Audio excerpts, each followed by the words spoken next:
Today I'm here to speak about one of the important aspects of an international M&A transaction, even gathering momentum of late. Something which is commonly known as integrity due diligence.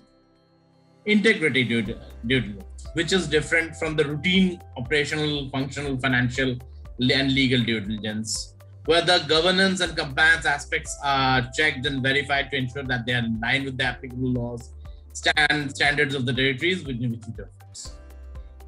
Integrity due diligence often is undertaken independent of the routine diligence and examines an entity's operations in minute detail and conducts an in-depth analysis of reputation and risk associated with corruption and such.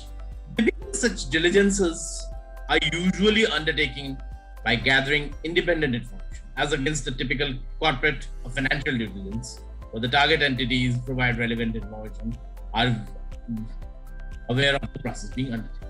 Now, we come to the question, why? Why is this integrity due diligence has suddenly become so important in international joint ventures and investments?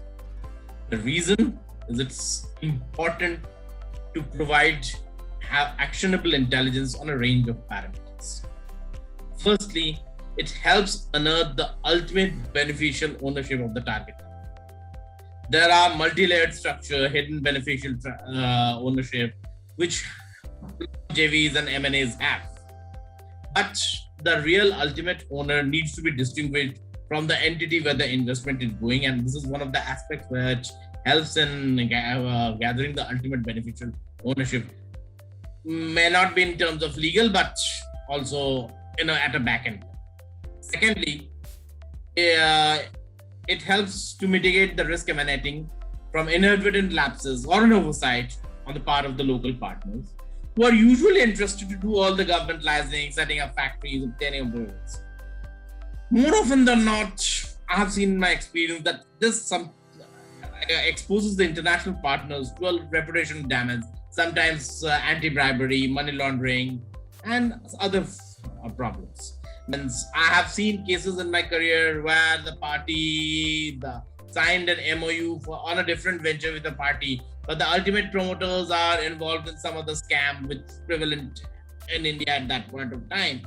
So that's by default of that, they have been also questioned by the governmental authorities, though they had nothing to do with it. So what is important is, the reluctance by companies to agree to broad conditions requiring compliance of laws, regulation, bribery, corruption, and money laundering.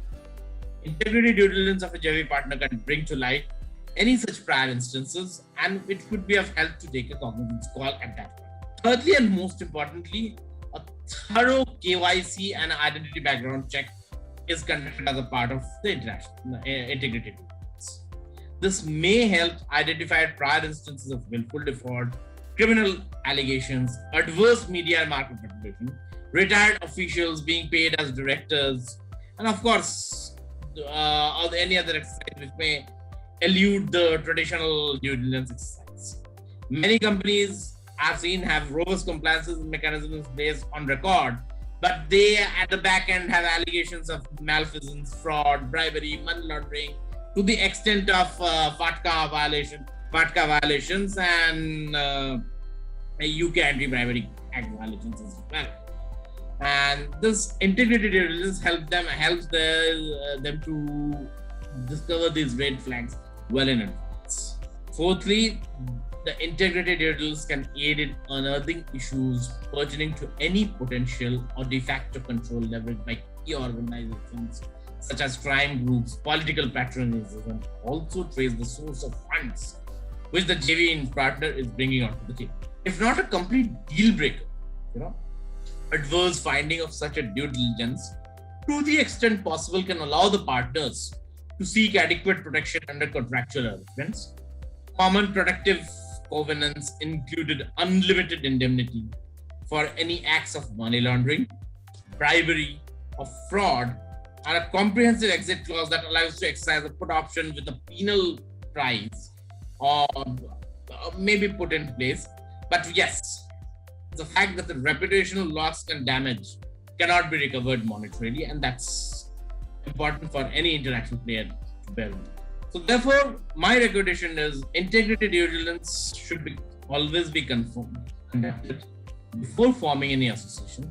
And this will save the investor from any kind of reputational loss, diminished market value, potential litigation, potential being dragged into fake cases, adverse impact on revenue and profitability, and most importantly, financial losses.